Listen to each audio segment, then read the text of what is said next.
Hey everybody, RetroPie guy here. Today I'm going to show you guys how to tell the difference between a genuine N64 cartridge and a knockoff reproduction N64 cartridge. So to the naked eye, they look pretty much identical here, but when we get up close and personal, the differences are very apparent. I'm also going to open these up so you can see the difference between them on the inside as well as the outside. And what I'm using today is one of my favorite N64 games, WCW NWO Revenge. The reason I chose this game is because, first off, somebody was nice enough to send me a reproduction to do the comparison with, but also it is one of the more advanced labels. There's a lot of moving parts to this. There's 4 characters on the front, a lot of different colors. Some of these N64 cartridge labels can be pretty basic, so with something like this, you can really see a lot of the differences. Though I will admit that the reproduction is really nicely done in this case. So we're going to take a closer look. Let's jump into it. All right, so let's take a closer look at the WCW NWO Revenge N64 cartridges here. So what most people will tell you is the first thing to look for when taking a look at a cartridge to verify whether it is genuine or a reproduction is to take a look at the label's placement. So what that means is, let's take a look at this one here. You want to take a look at the label placement in terms of where it lines up in the actual indent here. So here on the left-hand side, you'll notice that we have a slight gap from the edge. On the right-hand side, we're lined up pretty much spot on. Bottom and the top are both consistent. The gap here is consistent with the gap over here. So everything looks good except for that left-hand side. Now I'm going to tell you that this is the genuine N64 cartridge here. So going off of label placement in terms of regarding the genuine ones as being 100% lined up perfectly, I find that to be false, because obviously here we know this one is genuine and the left-hand side here does have a gap. So there is a discrepancy here. It is super minor, but it is worth mentioning because a lot of people will go to this and say, okay, this is, not 100% lined up, so this must be a knockoff reproduction. That's not the case here. So I want to kind of put that rumor down, because it's just not the best way to gauge whether something is a reproduction or genuine. So here is the reproduction, and if we take a look at the label placement, it's pretty good. The left-hand side here is a little bit tighter to the indent. Right-hand side has a slight gap there,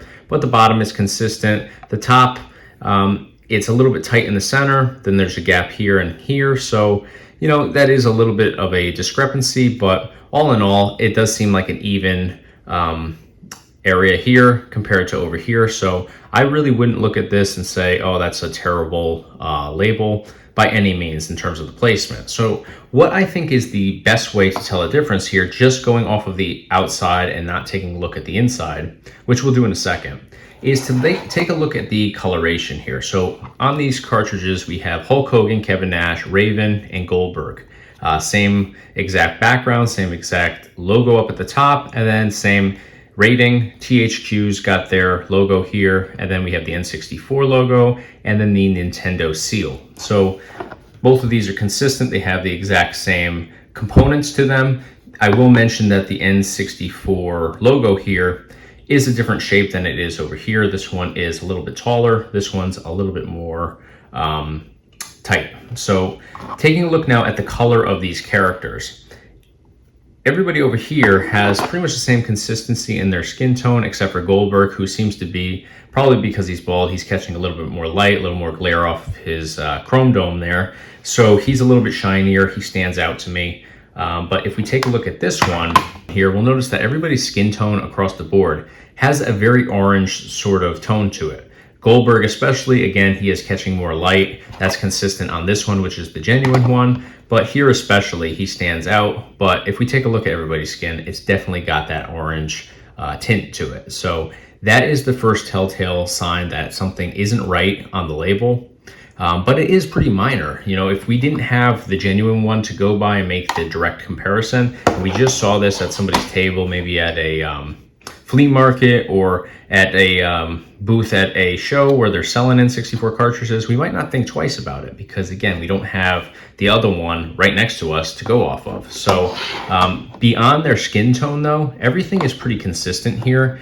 The only thing I would say that the actual logos here are spot on. The only slight difference I see, and it is very slight, is the smoke in the background. This one has a little bit more of a bluish sort of tint to it. This one back here, it's not that same sort of I don't know exactly how to describe it, but you can tell the difference. This one's like a darker smoke in the background. This one seems to have like a highlight to it, so you see a little bit more of the blue highlights, whereas this one is a little bit more gray. So aside from the actual labels and the coloration though, the shape, the color of the actual plastic cartridge is pretty much the same. So I'm going to flip these over so we can take a look at the backhand side. So here we can see there's some differences. This one has a darker gray. This one has a much lighter gray here, but the everything else about this is exactly the same. The font is slightly different, but the word for word, they're exactly the same here. All of this has the same years circled in here, same patent information, same literally everything, except for obviously the color of the actual label. Now taking a look at the color of the actual plastic, I would say that it's pretty spot on. This one might be a little bit brighter, but you know, this is much newer too because it's a reproduction. So this was probably made a year ago. This one was made 25 years ago, but considering how this is going to age and the color is going to change ever so slightly over time, they really did a nice job of trying to match that, because again, there's a 25-year difference in terms of when these two were made. So looking now down at the bottom where this actually connects to your N64 console, very different in terms of the chip that is peeking out here. So this one is brown. This one here is white, and then if you take a peek down there, it's kind of hard to see. You can see a little bit of the green. You cannot see any of the green on this one. Again, genuine reproduction. So this is a great way to take a look without opening these up, because this should be brown. Now, I can't say that every reproduction is going to be white like this, but I tend to lean towards it being that way because these are brand new components here, and the way most things are made now is they're either green or white. You don't see a lot of this brown color anymore. So I'm going to open these up now because that's pretty much everything in terms of the outside. And you know, side by side, you could tell the difference. It's a little bit harder on the front. The back definitely has its differences. But if you didn't have this one to go off of, like I said before, this looks pretty good. You know, aside from that skin pigmentation, but you might get a game that doesn't have somebody you know, with skin color that you would be able to really pick up on that with. One I do remember seeing a reproduction of was GoldenEye, and Pierce Brosnan looked very much like Goldberg does here, with that orange sort of spray tan look to him, whereas Pierce Brosnan, you know, without you know, being on a reproduction label, certainly didn't have that same skin tone. So that is something to definitely look for if you have characters that are, you know, humans and not cartoons. So we're going to actually open these up, but now before I do, I want to point out that I'm using these 8-bit screwdrivers here. They come in two sizes. There's a 3.8 millimeter, which is what we're going to be using, and then they come with a 4.5 millimeter as well. You can pick these up off of Amazon. So if you're going to be going to flea markets looking for N64 cartridges, or stores or booths at trade shows or anything like that, it's always a good idea to grab one of these, put it in your pocket, just so you can verify that everything is legitimate. Because like I said, from the outside, we can tell side by side, but if it's a standalone cartridge, you might have trouble being able to tell the difference. So having something like this to pop open these two screws here is definitely going to benefit you in the long run, just to make sure you don't get a reproduction. And anybody selling these, if they have an issue with you opening them up, because you're not going to do any damage at all opening these up, if they have an issue or they don't want you doing that, then that would probably be a clear indication that they probably have something to hide. Now, before I even open this up, I want to show you something that is also a telltale sign that something isn't right. It's hard to see in this video. It's actually hard to see in person too, but you can see that the coloration on these screws here is a little bit tarnished. They're a little bit more gold, and you know, they just have that tarnished look to them. They're not the same color as like the end of my screwdriver here, which is probably how they started. They've just kind of changed over, you know, the course of the 25 years that they've been sitting here. Now this one here, very shiny screws up here, very silver, you know, which would be an indication that they aren't that old, which obviously is the case here because this is the reproduction. The really cool part about this is, with this tool, the 8-bit screwdriver, this is a magnetic tip at the end. So what's nice about it is we put it on the screw, we twist it like so. Once we get this removed here, I'm going to show you that it, of course, it drops out, but look, it sticks right to the end, right? So let's set that aside. I'm just gonna remove one. I'm gonna put it over here so I don't mix these up, though it is really easy to tell the difference. I'm gonna do the same thing I just did now to the reproduction. Insert this into the screw head there. Couple turns, it will totally come out. But take a look at this. Doesn't pick up at all. So if I take this out, I'm gonna turn it. Watch this. Doesn't pick up. So it's obviously not made of the same materials that the legitimate one is, because this one sticks right on there. Look, side-by-side comparison. Sticks right to it. Nothing here. No matter where I touch it, it will not stick. So let's continue opening these up. But if you had somebody that said, hey, I don't want you opening these up, you know, it might do some damage, you could say, hey, let me just take a look at the screws on there. If they're not magnetic to your screwdriver, like look at this one, sticks and everything, then you know something's not right. You don't even have to open it up. So I'm gonna do the same thing here. This one's not going to stick to the magnetic tip, so I'm just gonna kind of shake it and get that screw out. Obviously, you could tell from this entire process that you know, something's not adding up right off the bat here. Because the other one I was able to get both screws out in a matter of seconds. This one I have to wrestle with. All right, so let's take a look at opening these up. So this is going to be the reproduction. Now, tough to get it open. Kind of have to wrestle with it. Ironically, it's a wrestling game. And I'm gonna show you something right off the bat. This little housing piece in here has two screw holes. They line up with the computer board. We'll get into the computer board in a second because it's totally wrong, but there's no screws in here. Screws have to cost less than a penny to put on here. So the fact that they just leave them off is totally ridiculous, but another clear indication that something's not right on the reproduction. So we'll pop that off, set it aside, and just leave this open so we can compare it to the legitimate one. So let's pop this one open. Look how easy that was. Didn't have to wrestle with it or anything. And if we take a look at this bracket here, we have the screw holes with actual screws in them. So another clear indication that this one is legitimate, genuine. So I'm going to use a regular screwdriver. It is just a regular Phillips head here. I'm going to take this off. Again, this is a magnetic tip, and what do you know? The screw actually sticks to it. Same thing over here. Just going to undo this screw, pop that out, and we'll take this bracket off. And it kind of locks in place there. There's some spots up at the top. Let's see if those have them. They do, but this is a much looser fit. This one kind of clicks into place. So I'm gonna keep these separate. I don't want to risk, you know, mixing them up. So very different inside of here. So let's take a closer look. This is obviously a darker green. This one is a much more faded green, which again makes sense. 25 years old. This is probably made a year ago. Here we have the Nintendo stamp on the back, says the year 1997, which is probably when they went into production on this. We have a model number there. Let's take a look at this one. Nothing at all. There's not even a Nintendo stamp on here anywhere inside. These are much newer components to a computer chip. This is the much older ones. You can see just looking at them from the side, this is much more three-dimensional. These are really flat. Much more compact, very typical for modern day stuff. This is very typical for the year, which is marked right on here, 1997, 25 years ago almost. So here we have a battery on here. Here we have no battery because modern day versus, well, no, there's a battery underneath. Okay, so we have a battery underneath here.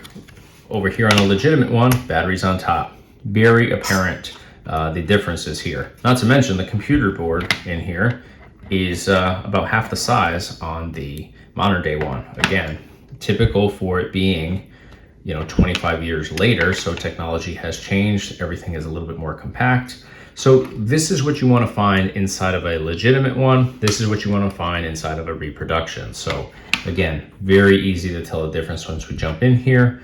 But in terms of the shell, you know, everything is done exactly the same way. This here, it looks like they just kind of put this piece in here as filler just to, you know, fill that empty space, because obviously the shells have to be the same size, but the board that they put inside, obviously much smaller, isn't going to fill the amount of space that's open in here. So I'm going to close these back up. So this one, really easy to close back up because I don't even have to put any screws in here. It didn't come with them. So I'm going to put this on, and again, it's going to be kind of a little wrestling match getting this back on. You'll see at the bottom, there's these little tabs here. You typically want to kind of loop them and just push it back together. I find that you just have to kind of wrestle with it and end up eventually getting it. It just doesn't go together smoothly at all. So where it should loop and pull back into place, it just full on snaps down. So I'm going to put these on. Now this is a pain to put these on because they don't stick. So you kind of have to maneuver the actual cartridge.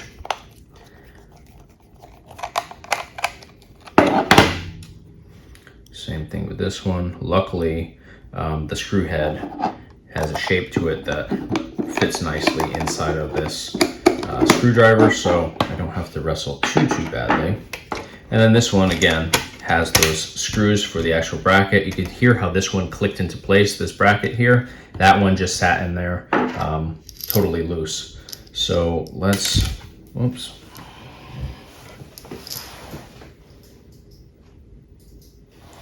Just drop that on the floor, but because it's magnetic, I can just drop my magnetic tip down there, pick it right up. So I'm just gonna screw this in here. Same thing with the other side.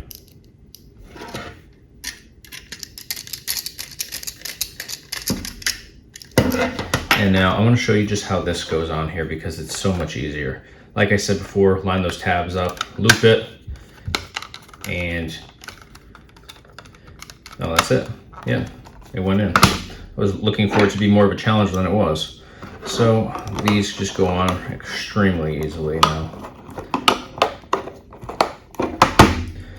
So just to kind of go over everything again, it is kind of hard to tell the difference from the outside, again, because, you know, if you're picking up one of these from a store or, you know, a booth or online, it's especially hard because you have no idea what anybody's going to sell you. The picture that you see in a listing, you know, might not be what they end up selling you and sending, you know, to your door.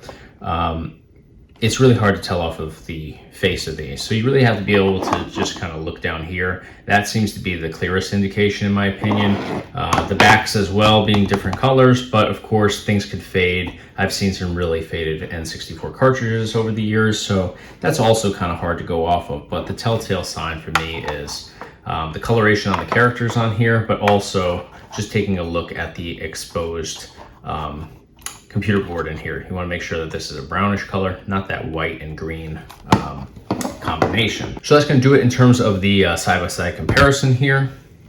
All right, so as you can see from this video, we've done a in-depth comparison between original N64 cartridges and the knockoff reproduction N64 cartridges. So the point of this video was just to give you guys a clear understanding of what you need to look out for when buying an N64 cartridge, because a lot of people are going out there and trying to pick up these originals now, and you want to make sure that you actually get an original. You don't want to go out there and get a reproduction, you know, unless you're paying a much lower price and you know what you're getting yourself into, then, you know, then I don't have so much of an issue with the reproductions. But I'm not a fan of people you know, trying to pass off reproductions as originals, especially nowadays where, you know, there's some really rare N64 cartridges out there. So obviously those really rare ones have a much higher value. So those typically are the ones that people go out and try to reproduce and pass off as originals, because then they can get money for something that, you know, might have cost them $2 or $3 to make.